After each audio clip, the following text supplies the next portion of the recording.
All right, we're getting right into it on Golden State Hoop. Let's hit the death lineup immediately because the big news is that the Warriors were not able to trade for Giannis Antetokounmpo. Nobody was, by the way. Milwaukee was the flirt of all flirts, and then at the end was like, "No, we're good. We're keeping him. We'll figure it out in the summer."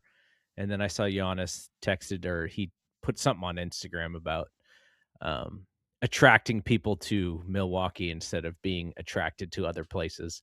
So after all is said and done, we talked about this all last week. The pipe dream, which I think was super realistic, but at least being mentioned in the whole thing was fun for a little bit. But ultimately, they did not get him, and I think while I want the Warriors to be involved in these kinds of discussions, you do feel a little bit like, well, we put all of our hope and prayers into one thing. That thing didn't happen. And then you feel deflated after. We'll talk about who they actually did trade for in a second. But ultimately, the Giannis, all the noise, all the discussions, it came to nothing. What is your feeling of it as the trade deadline passed? Yeah, I mean, it was always more likely to not happen than, to happen. I there's all those what's it, like the poly market and the Kalshi where it feels like you can like a prediction market that you can bet on anything and like the stuff's weird, but like it was always, it's always more likely that the superstar player stays, at at their current place. And I think I want to say it was last podcast that you can kind of compare it to Dame Lillard where it's like he wants to stay in Portland. He wants to stay in Milwaukee, but the team's just not competitive. So he felt like he needed to go somewhere else, but he also doesn't want to disappoint the hometown crowd. And I don't know. I felt like it was, it's not just a Milwaukee Bucks thing. I think it was also very largely a Giannis thing where he was kind of flip floppy. And, he thought he was ready to move and he thought he was ready to go to a new team, but, he's been in Milwaukee his whole career. And I think although, Milwaukee didn't like the offers that presented to themselves but Giannis himself did not say that he wanted to go to a specific team, and I think that complicated things. And I think that the Giannis rumors from Shams don't just come out of thin air. The report was, I literally have it right here. The report was two-time MVP Giannis Antetokounmpo is ready for a new home at the February 5th NBA trade deadline, and that was reported on January 28th. So that doesn't just come out of thin air unless Giannis himself sends it to Shams or Shams gets it from Giannis's camp. So I think that Giannis being flip-floppy is probably to be expected a little bit, but also a little annoying and in a tease at the end of the day. But again, not likely that the Warriors were going to end up with him. Although it was looking good in terms of the chances with against the other teams, but overall it's more likely that he was going to stay in Milwaukee, and that's what happened. So yeah, this season is kind of it was relying on a Giannis sized move to remain relevant and try to compete. And now that that's gone, I think we're back at the same place we were once Jimmy went down, and it's essentially the season's kind of over. And yeah, what else are you going to do? So the flip side is you run it back. You just go, okay, we're not making any moves. And you do what Milwaukee did with the, which is let's see if we get some better offers in the summer. And we thought that's what the Warriors were going to do with Jonathan Kuminga, but they did not do that. They traded Jonathan Kuminga and Buddy Hield for Kristaps Porzingis. This Kristaps Porzingis has played 59 games in the last 2 years, is currently out because of an injury and an illness. Now, I know the latest report, Anthony Slater said that he still has to go through the Rick Celebrini physical, but the idea is that maybe he would be available this Sunday against the Lakers. Mhm. And by the way, we don't usually record on game day, but the outcome of tonight's game against Phoenix is like almost unimportant compared to the Yeah, news. So that's why we're recording. right. So what do you think about the Warriors' decision to trade Kuminga now instead of trying to recoup something in the summer, maybe trying to utilize his upping his trade value like we talked about a couple weeks ago? I don't know. I kind of think this was realistically that the most.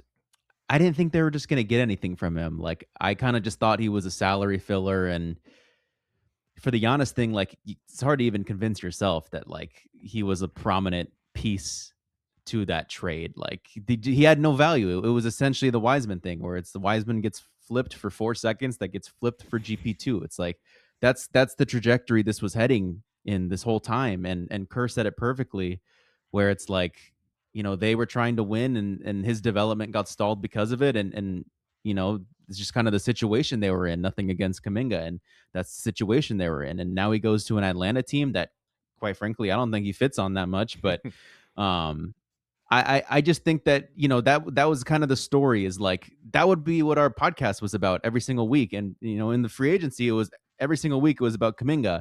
And then the Warriors started off kind of nice, and then but once they started stalling again, then our podcast kind of became about, oh, how are they going to flip this Kuminga salary? If they didn't trade him, that's what our podcast was going to be about every single time, was, oh, is Kuminga's trade value going? I'm happy he's gone. I don't want to talk about this guy anymore. The content, though. What about the content? Screw the content, man. This guy's been annoying. Not his fault, but it's too By the much. way, we might have a better content idea though, because your video of who can beat UConn is like the fourth most viewed thing that we've ever done. So it's kind of funny. This is like 30 seconds at the end of a podcast. I actually I got 3 minutes out of it, man. Oh, Okay, so the idea of bringing Porzingis on feels a lot like the trade for Chris Paul. In hindsight, the it trade does. Yep. for Chris Paul, because at the time we thought maybe they were going to be able to do something with him or with that contract, and they didn't. He just left. They couldn't do anything with it, and so now with this Porzingis deal, it's an expiring. So Mhm. it almost feels like you traded Kuminga and Buddy Hield just for $30 in contract in space. Now, 30 million. yeah, 30 million. Now, the Buddy Hield contract, in hindsight, they're getting out of that thing because they would have had a couple more years with him, I think. I will say there was a partial guarantee on it that I learned about yesterday that I did not. In my head, I think Kuminga was at 22, Buddy was at 9. Buddy had another year at 9, and then the following year was at 10 with a player option. There was a $3 million partial Mm. guarantee that if they waived him, that as late as the day after the draft, that he would only be on the books for $3 million, and then he'd be waived. So that's probably what they were going to do. So essentially, all you're doing is saving $3 million, because that Kuminga and Buddy salary was basically the same of the Kristaps salary. So essentially, you're just saving yourself $3 million next year, because that you would have cut him before that partial guarantee. So trading Kuminga and Buddy Hield for free agency cap room is what it Right. looks like, because now we'll see if Porzingis plays. Like I said, the report is that he is going to play, but if he hurt or if they decide that they're not going to bring him back, then it's a giveaway. It's you're trading Kuminga and Buddy for nothing, essentially, just for space Right. on the cap. So $3 million. That's it. that if you look at the trade from that perspective, it does look like a washing their hands with Kuminga. Now, let me read the Kerr quote that you actually talked about. Kerr said, I think it was a tough situation for everybody, given how raw he was when he got here, and given we were still playing for championships. He needed the runway to make more mistakes. He needed the experience of being in the NBA and understanding what it was about. For him, it was very tough not being allowed to make those mistakes. For us as a staff, it was tricky trying to develop him while we were trying to win. I think it's as simple as that. Everybody liked him. I liked him. He's a really good guy, very personable, well liked in the locker room, just a tough fit. You know, I buy that. I buy that Steve Kerr believes that. There were some very though. When you talk about we couldn't we didn't give him the space to make mistakes. Why not? Because the Warriors were very average in some of those seasons, or straddling the line between average and possibly decent. but there were some stretches, man, where they were not playing very well. And so I understand it because I think Steve truly believes that, but I don't think that this team was winning 50 games every year to where you're worried about, the difference between a second seed and a fifth seed. Like these there were moments where these guys were struggling to make the play in. So, and again, in hindsight, it doesn't feel like it was always that cutthroat. Yeah, and I know that's something we've talked about, and unfortunately, Anthony Lamb is always the name I could think of because I remember saying, like, what's the difference if they gave Anthony Lamb a lot of run, and he did quote unquote the things that Kerr likes, where it's kind of a hustle guy and knows how to get the ball to Steph. What's the win loss difference if you had just never played Anthony Lamb and instead Moses got those minutes, or instead Kuminga got those minutes? Is it the difference of 4 games? Is it that, like, what realistically is the difference? And I know we debated that and we didn't really come to like a clear difference, but I think we both thought that it wasn't by that many games. So in that regard, maybe they should have played him more. And it's always going to be a what if, because I think there were moments even with Kerr where it's like, okay, that's what made you, sit him. Like, sure, I get that the style doesn't fit, but like there were games where it looked right, and then that's why you sit him. But at the end of the day, Steve Kerr is not perfect, but he is a winning coach. He's a playoff coach. He's not a developmental coach. Like, he came into the Warriors with championship aspirations. Like, there are coaches that are there for the developmental process, and then they'll go to the playoff coach once they feel like they've reached that status, and they'll go hire someone else. Steve is not a developmental coach. You've said it too, where he's really good on a game to game level in a playoff series of making the adjustments to make them, That that's what have the edge in that playoff series. That's what they were going to be this year. The bet was that in a 7-game series, they would be able to figure it out. But in an 82-game season, they're so old that the biggest worry is just making sure that they have those guys ready by the end of the season. Now, with Jimmy out, like, I think that's out of it. Like, they just don't have the talent to do that. But that was your bet, and that was always going to be our bet. And why? Because they did it year after year. They went into Sacramento and won game 7. Mhm. They went into Houston and wrapped up that series. So that is actually data, right? That is proof there.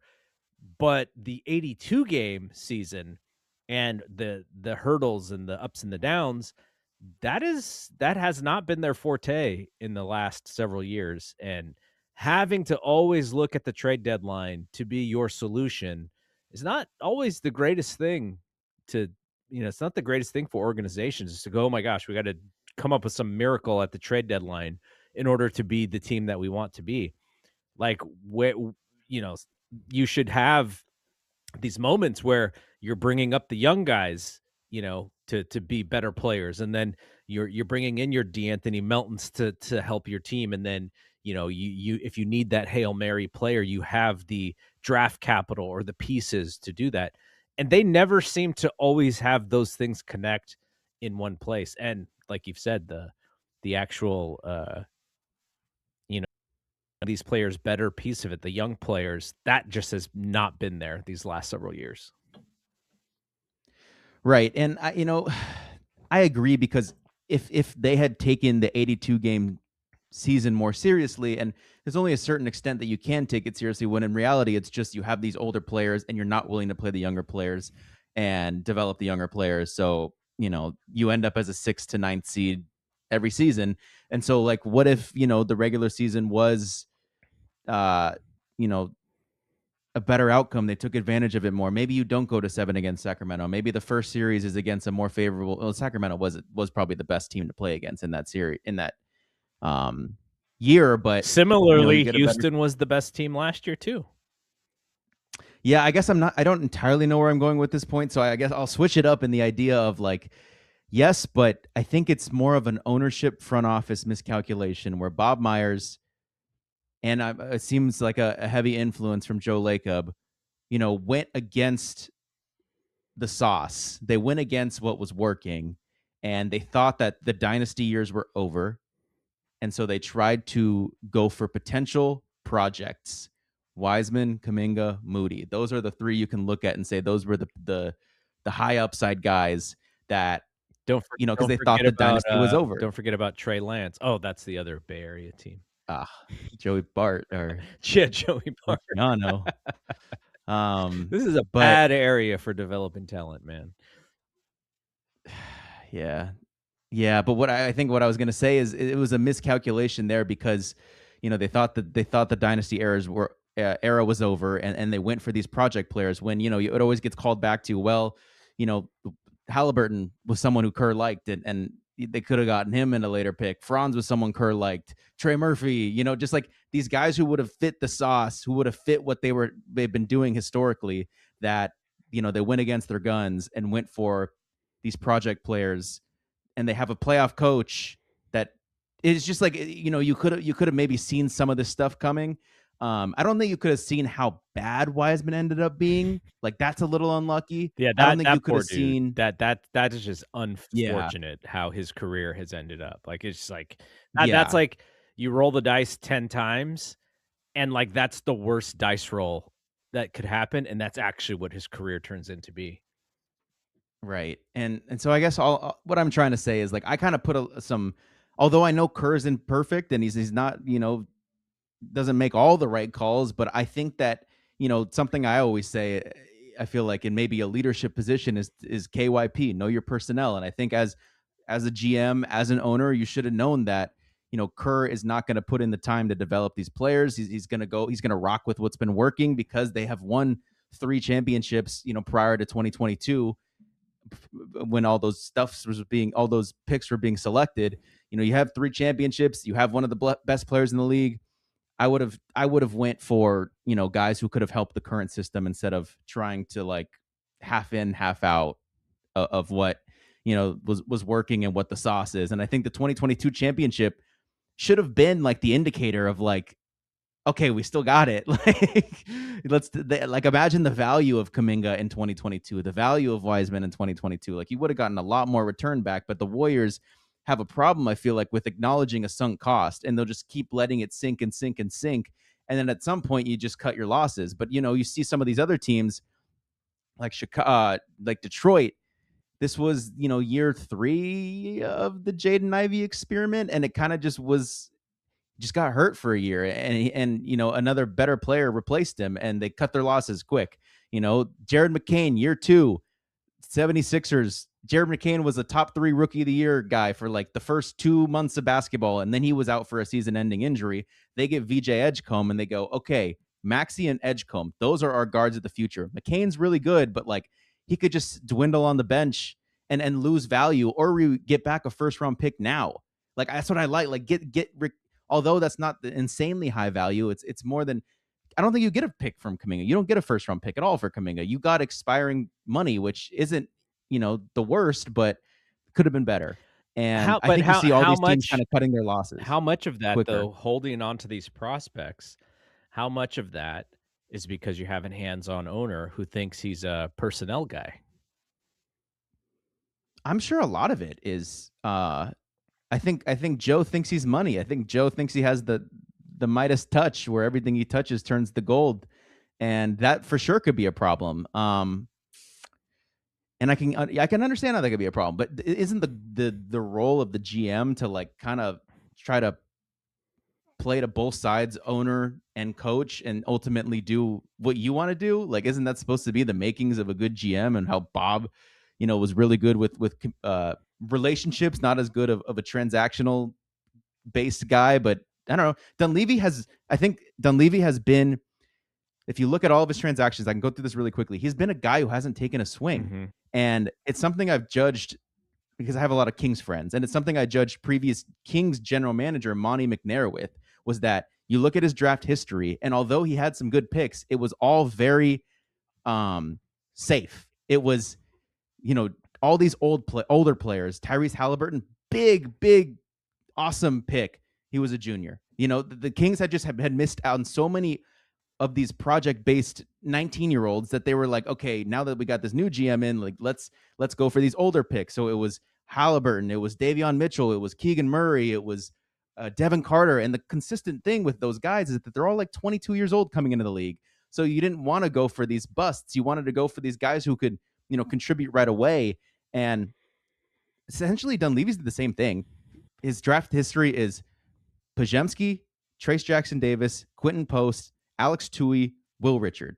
I like a good amount of those picks. And I actually do think that those picks are more recognizing that, hey, our coach isn't going to play these young players, so let's give him, these players who can play now. I think those have been pretty solid picks, but you even look at, some of the actual trade transactions that he's done. It was, let's get off of Poole. With Draymond and Poole cannot play together anymore. We need to choose one. Let's get off of Poole, and let's get Chris Paul in return. Like that, you kind of had to, right? That's not a ballsy move. You had to. With Jimmy Butler, awesome swing as well. Didn't give up anything. There's it's not light years in a way. Like it. I think getting Jimmy Butler is a really good thing, but I think these are almost just like good moves that are almost presenting itself on a platter to him, in my opinion. Like they got Jimmy Butler for nothing. They got off of Kuminga for nothing. They got off of Jordan Poole for nothing. Jimmy Butler was also like the third scenario that they wanted because they didn't get KD, which was number one. Right. Okay, you asked me what is the GM's job? For one, to stay employed. That is number one. And that is what this deal reminds me of, which is if you're Dunleavy, this enables you to take another swing in the offseason because you're going to free up money. Or you're going to bring Porzingis back at a more favorable deal and hope that he can actually stay on the court. So you're, in a sense, what Dunleavy is doing with the roster is enabling it to be flexible enough to take another shot. But those shots seem to be getting smaller over the years. Like the window is closing, and thus the opportunity doesn't seem as big as it was, which actually is surprising because this Giannis one did feel really big, but we also didn't really believe that they were in the mix. Really, like it was a fun thing to be a part of. But if you were to ask, gun to head, no, they're not going to get him more than likely. But Dunleavy's doing the, as long as we have an opportunity, I can have an opportunity as well to make some adjustments. He's giving himself time to do something else.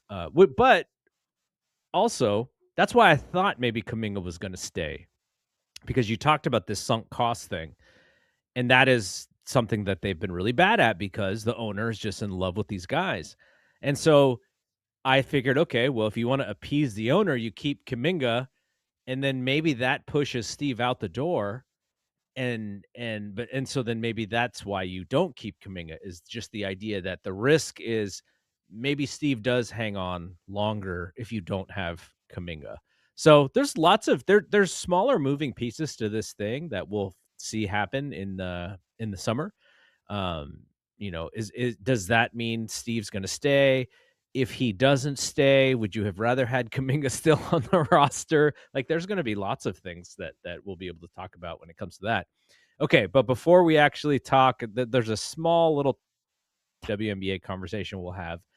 But before we get there, do you think Porzingis fits next to Draymond the way that they're trying to sell us that Porzingis could possibly fit next to Draymond? Yes, but I think it just goes back to like, how do you judge stuff where it's like uncertainty and health status, where it's like it's the same type of uncertainty as like if they got Anthony Davis. It's like, yeah, on paper, sure, like when they're playing, it looks great, but you said, I think Kristaps's game history of the past couple of years, where he's played 17 games this year. He played 40 last year, 40, 50 the year before, 42 last year, I think. Yeah, so it is just a matter of health. And I mean, I don't know, as a Warriors fan, what I should be rooting for. I mean, obviously, you want them to win, but it's like, do you want Kristaps to play well so that he kind of plays himself out of a potential Warriors contract? Or do you want, like, what do you want? Because he's a unrestricted free agent after this.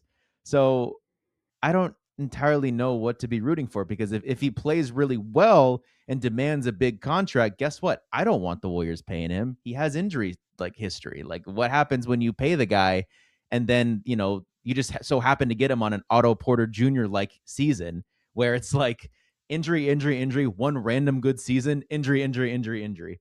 And so I don't entirely know what to be rooting for, but I think this is kind of what we've been waiting for a while is like have you ever seen that meme? Well, you're not really into you don't know Pokemon like that, but there was this meme that was like Charmander, Charmeleon, Charizard, the evolutionary chart of one Pokemon, and it was Shengun to Sabonis to Jokic because it's like just the younger versions of each other, but they evolve into the next. And anyways, that's the whole that's like it's like Quentin Post, Kristaps, I don't know, Jaren. I don't know who is the final 3-and-D center, the rim protecting center.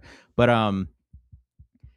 yeah, I think on paper it makes sense, and I could see it like looking good because I think that Horford Draymond connection kind of started to really look good. Although Draymond's offense has been pretty rough lately, but that at least pairing has started to look good, and I imagine that the Draymond Kristaps pairing will undoubtedly look good too if he's healthy and playing. But I'm just conflicted about what I root for as a Warriors fan. If I want him to play himself out of a potential contract, and if he does, then I don't want the Warriors to pay that what might be a larger amount. What I want is I want of course I want Kristaps to take a pay cut. I want him to be like I have this injury history, and because of that I His must take reality this anyways, $2 million right? deal. It might be his Yeah. reality anyways. Like, no matter if he plays well or not, he will be able to pick his 2 for 20 wherever 2 for 25, whatever it actually is. He'll be able to choose the best fit for him, and maybe some of it is, where's the best place for my medicals? Like, is Celebrini actually, a good bet for him just to be on the roster with Celebrini, and how Celebrini looks out for the players? Because there is a piece of me that wonders if we're going to see a mini tank, because if you don't have Jimmy and you're waiting for Jimmy to be back by next year, Steph, do you waste a Steph season knowing that they're probably not making the playoffs? Draymond is maybe the single worst really good player when in non-meaningless or in meaningless basketball games. And then Chris, Mhm. do you waste the tread on his tires for this season? And do you just are we going to see a lot of BP? Are we going to see a lot of Pods? Are we going to see a lot of Will Richard? Do you just put Al Horford on ice and say, "Hey, man, like if you want to come back next year?" Like I don't know what his option stuff is all about, but we'll have a spot for you because unfortunately we weren't able to run it the way we wanted to, but we'll run it back next year. Um, does Quentin Post Yeah, I get mean, get that's a something we talked about, right? It's something we talked about before the Giannis potential trade request is that does my question is, I guess, does Steph go for it considering that he could, he's nearing the end of his career and he's playing like an all NBA player? Would he just be down to shut it down and from an accolades perspective just kind of miss out on something like that? I don't know how much that means to him, but I mean this is what we've been frustrated about is that this guy is closing in on the age 40 in like a year or two, and he's playing at a top 10 level, and we're just like, oh, let's give you expiring money and we'll try again in the off season. well, you know That's who the just anchor the is though. the overall. Hmm. It's him being tied to Draymond, right? Like they just this week finally talked about trading Draymond, and Draymond himself is so valuable next to Steph, but I don't imagine he's as valuable next to, you know, another player or another team. Like he's just so valuable in this structure. But I wonder Hmm. I wonder what his value is like across the board. Like I wonder if, the Lakers would be like, yeah, Draymond is valuable to us. We would actually give you X for him. It's probably a specific, who Draymond could be very valuable with? Somebody like Ja. Like I think Draymond could actually get something out of Ja just the way that Draymond plays basketball. But who like it could would Draymond be happy playing next to Luka? I can't imagine he would, right? Like someone who's just so ball dominant. Draymond would just end up hanging out in the corner, just like watching threes bounce off the rim and get back on defense. Like that's essentially what he would become. So it is interesting Mhm. that, part of the reason I think that they've been unable to reinvent this team is because this Steph and Draymond twosome has just worked so well. And you kind of owe it to both of those guys to keep them happy because of what they've given you in the past. But at the same time, now I was watching this 49ers documentary, Rise of the 49ers. Tom Brady's production company put it together. Lots of Bill Walsh stuff. And Walsh was the proponent of get rid of the guy a year too early rather than a year too late. The Warriors are about 3 years late on Draymond as far as the apex of who he was. Like, on a Bill Walsh-led football team, like, Draymond would have been traded instead of Jordan Poole. Like, that's how Bill Walsh would have handled that situation. Mhm. But basketball's a little different, and you just come off of, winning this title, and, Draymond is so smart, and you got Iguodala and veteran-laden, and you wanna make Steph happy. There's only 12, 14 players, 15 players on a team, whereas on football, there's like 70 players. So it's just a little bit different. But, the Warriors are kind of paying for the loyalty and making sure that the Bay Area fans, appreciate their vets. And they have this like San Antonio Spurs model of like Parker, Ginobili, and Duncan all kind of growing old and aging out together. And for that, they were bad for a little bit. That thankfully they had Kawhi. The Warriors just don't have the Kawhi part of it to reinvent the team. So, okay. So we'll just be tracking how this thing goes. If they do tank, this is not going to be very fun to talk about. So I actually hope that they do play some competitive basketball, and maybe they can sneak into the playoffs again. But if Porzingis gets hurt, you're back to zero, and this is where you're just like, okay, maybe we should shut it down. So we'll keep watching that. But let's do one more thing before we get out of here, and we'll just quickly talk about the latest WNBA and Players Association meeting. I will say for the first time, I'm a little about this season. Now I know Caitlin Clark was on TV and she said that she's confident that they're going to get a deal done in 3 weeks. But the players wanted this in-person meeting with the WNBA officials, and they get there, and we saw the video of like Kelsey Plum and was it Nafisa? They were trying to get to New York and the weather, and they couldn't get there in time, and so they have this meeting. And I think it was who was it who said like this, like they get there, and WNBA has like no alternative plan, or they have no proposal for the players, and the players are just like, okay, this was such a waste of time. Yeah. The WNBA has the leverage officially. They have the leverage now.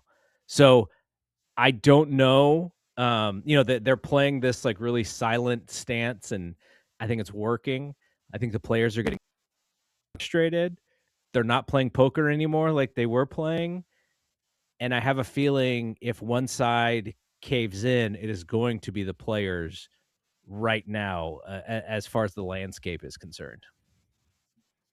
Is the last card they have to play just like getting to that 99% line of like we're you know, calling for a stoppage of play and we are going on lockout. Like that's like the last kind of card it seems like they have to play. I was talking to one of my friends the other day, and it kind of feels like they have lost that momentum.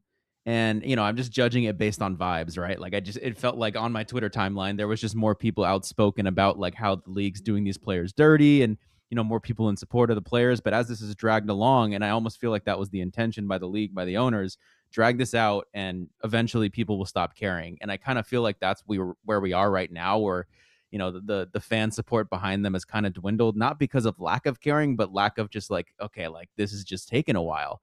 And so I kind of feel like the last move they have to play here is to just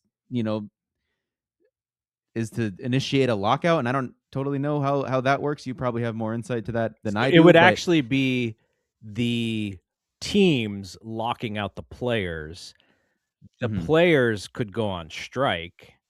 okay. Though I don't know if is it technically going on strike if the deal is up?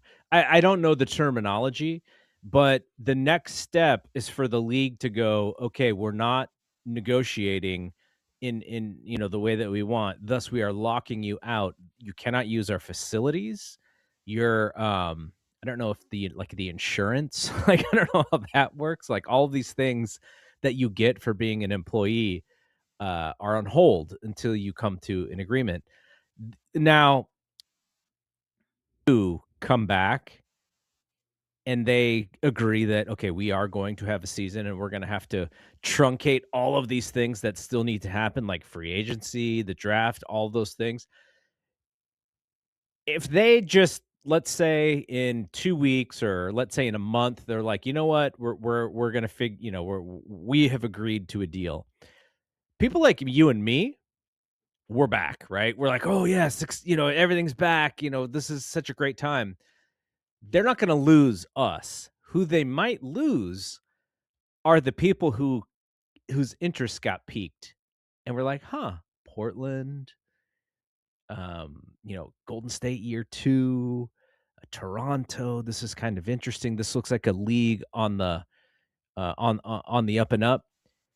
But what happens is when you are no longer the hottest thing, people are finding other things to do. So this is the opportunity because right now, what the WNBA as a league should be killing it at, should be getting so much fan interest is in the marketing because of free agency, these two new teams, and this is the 30th season of the WNBA. So whatever marketing they were going to do for that with their TV partners, with the teams, like you saw there were those video when the schedule came out. The schedule came out and all of a sudden, the Twitter accounts and stuff, we're seeing content from them.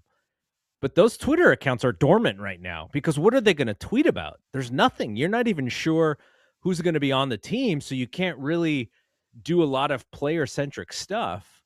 The So Valkyries kinda have been doing. I've been it's been a little weird. Like, Tip Hayes is in town for the Super Bowl, so is KT, and they're just, like, doing some content. I'm just like, "Aren't you know if there's a season?"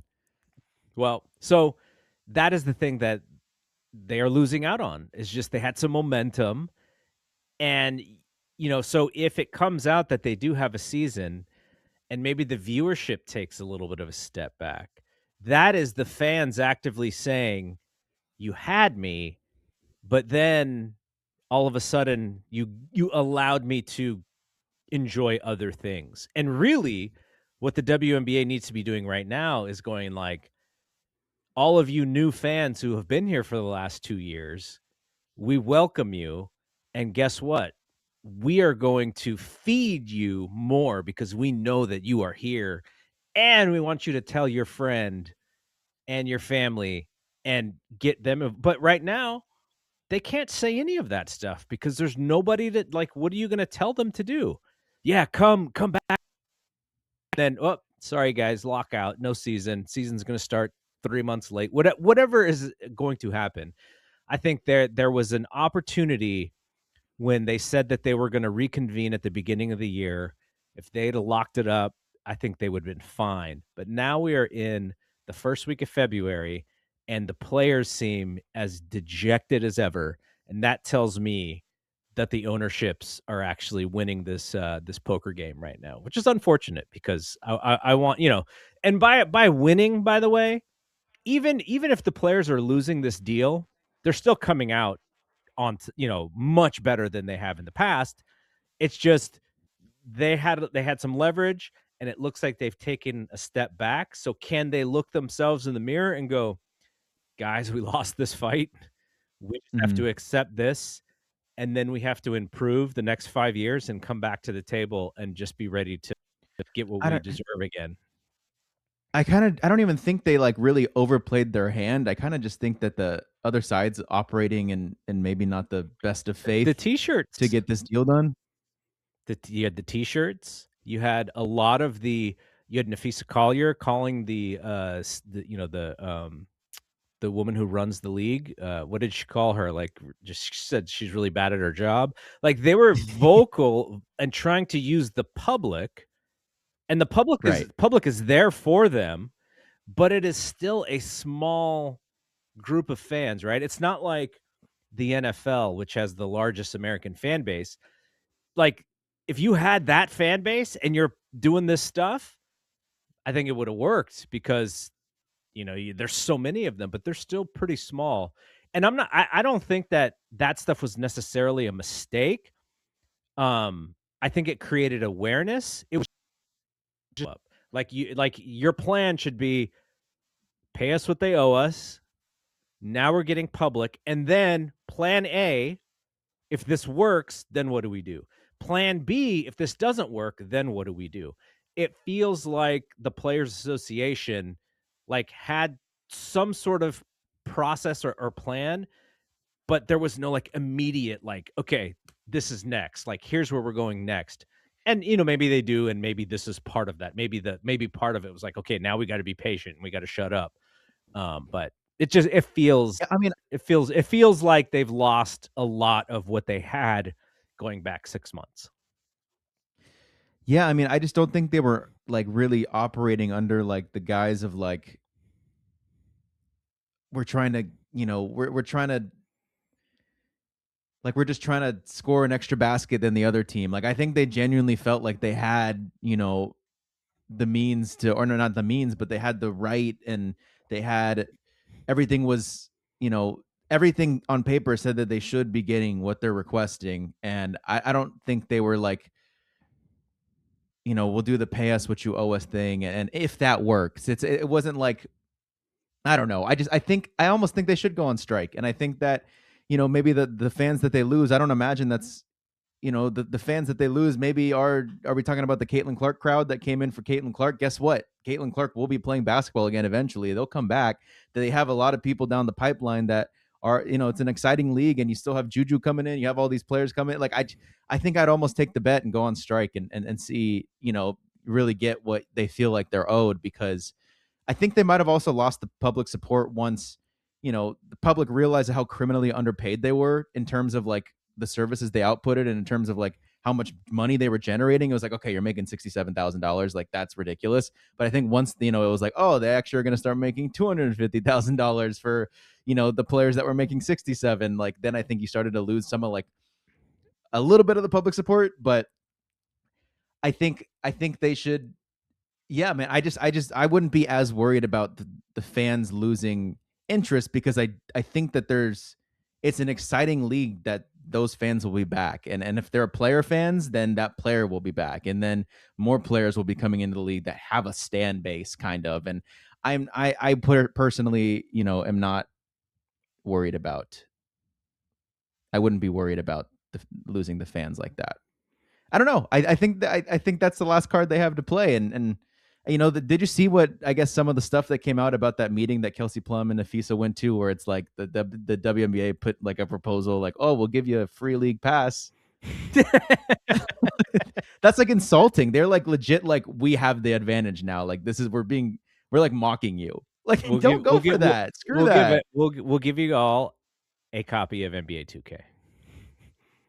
Exactly. That's like at the level of disrespect that it was. It's like, we're using your likeness. We will give And I'm you sure you don't have to pay for it. we won't give you access to our facilities, but we will give you a free pass to 24/7 Nautilus. And you can go work out there with the normies. Look, I wish we had more.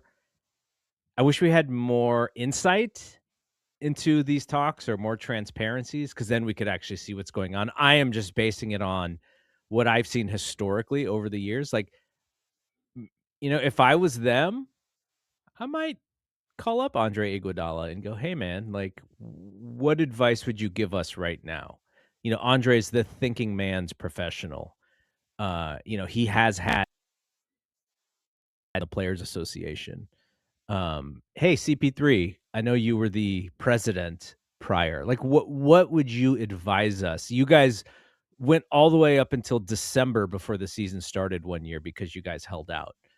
And see Mhm. what see what historically has happened, because NBA players, and especially African American players historically, they had to hold out for a lot. They had to say, "Hey, the All-Star game, the one game in the NBA that was gonna get televised no matter what, we're not gonna play this game unless you give us X, Y, and Z," and that's how they use their leverage in those moments. I don't think the current product has those moments unless, again, and I brought this up before many times, unless Caitlin Clark went on TV and was like, "You know what? We're not playing." Like, we've done everything we could possibly do, and these owners are just not, like, that they're not coming in a fair way.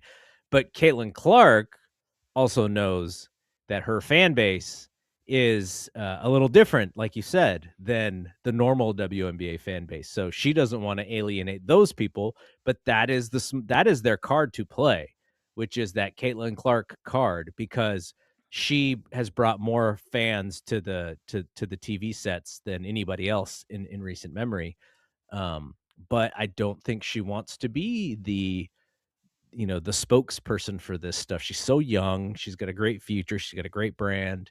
But that would be the thing. It's unfair to put all that pressure on her, but that would be the thing where you might get, because of that crazy fan base. I mean, we see it in a small way every time we talk about Caitlyn. Like the Caitlyn and Paige debate from last week, I had to answer 30 comments from people who were like, "I can't believe dismissive of Caitlyn and thinking that she's a terrible player." I'm like, "What do you mean? We're giant Caitlyn fans. We love Caitlyn."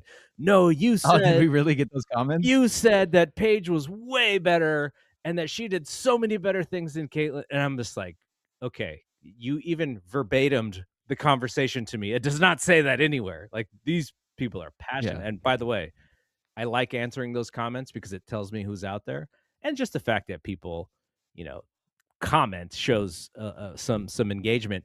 I think There when were a people couple. comment, like, they don't expect you're, like, one of the only people I know that, like, will put together, like, a relatively thoughtful response to that stuff. I think they just send it out into the void thinking no one's ever gonna Well, respond to them. I want them to keep commenting because I'm sure it helps with Yeah. engagement on the page, but also we're so small, so we need it. But I will go at the Dodger fans though. I will rip them. I will rip them because what the Dodger fans don't understand is they make Dodger posts or clips is because I know the Dodger fan base is so reactive to that stuff, and they're gonna come Yeah, I click have on our seen it. thing. So, but I don't mind it. I follow the Dodgers pretty closely. So, anyways, but that's the one thing that they have. They're not going to use it. They shouldn't use it. It'd be unfair to Caitlyn for her to be kind of like the She also spokesperson doesn't for it. have, like, that mindset. She doesn't have, like, that union She just wants to mindset hoop, that man. She wants to hoop. she doesn't care about any of that stuff, and I mean, that's something I think you can critique her on as well. Like, I think sh I wish more people, cared about this stuff and stood on business, like, but, not everyone, I guess, just some people have just not had to worry about stuff like that. Yeah, yeah, for sure. So, all right. Hopefully we'll see some sort of new information about it. It doesn't sound like it right now, but maybe, maybe it's happening in secret and stuff. So, all right. A lot about the Warriors. We talked a lot about this WNBA stuff. We'll be back.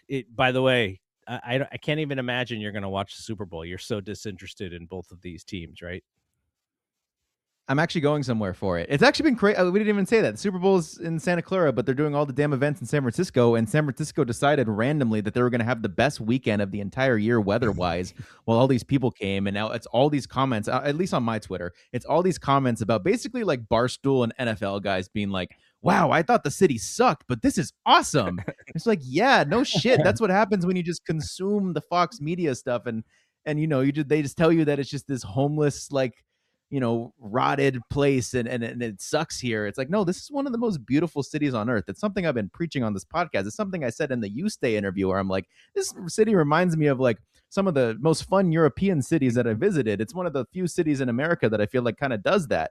And now they come and now they see it, and it's like a blessing and a curse because I like the positive PR spin on San Francisco, but at the same time, these aren't the people I want here. These are more of the people with the alienating, you know, uh mindsets that I don't get with. So the sooner they're out, the better. But I'm happy that there's more of a positive PR spin in San Francisco. Maybe we should just go and screw with the city again to keep the rent prices lower. I watched 3 movies in the last couple weeks, that were based in San Francisco. 48 Hours from 1982, maybe? So much different city, but still very recognizable as San Francisco. Mrs. Doubtfire from 1993, still very recognizable. And Basic Instinct from, gosh, 1992 or something. So I watched some San Francisco movies. San Francisco. I'm still knocking out like the heavy hitters for SF movies, being 48 Zodiac. Hours is And one of the heavier ones. I have there's this letterbox list I found, and I'll have to look for it on that list because I'm just going off of what someone made, and it's the the Hitchcock movie. What's that one called? Vertigo. Vertigo. I thought that was one of the better movies I've ever seen in my life. And Zodiac are the two that I've seen, and I want to see Dirty Harry. Zodiac Haven't was seen that one awesome. before, Dirty Harry but is kind of loosely based off of the Zodiac killer. did not know that. But I know that there's a Dirty Harry scene that's at Washington Square Park, which is I guess I don't want to dox myself, but I live relatively near that. But in a lot of the Zodiac scenes, like just like I've been to every single. It was nice because I've been to every single one of those places, and I'm very familiar with 80% of the places they went to. So that I think that was cool. Yeah. So I will. Well, we are starting to talk a little movies in our Discord too. So I'll, if I can remember, I'll put a link to the Discord if people want to come through. We're still talking Valkyries. There was a discussion today about the European teams. We're talking Warriors. Every Warriors news that comes up, any 49ers news, any Giants news, we're on top of it all. And we also talk about the NBA and the MLB and the NFL too. So that is all happening in our Golden State Hoop Discord. Okay, that is it from here. For Bry, I am Double G. We will see you when we see you. Peace out.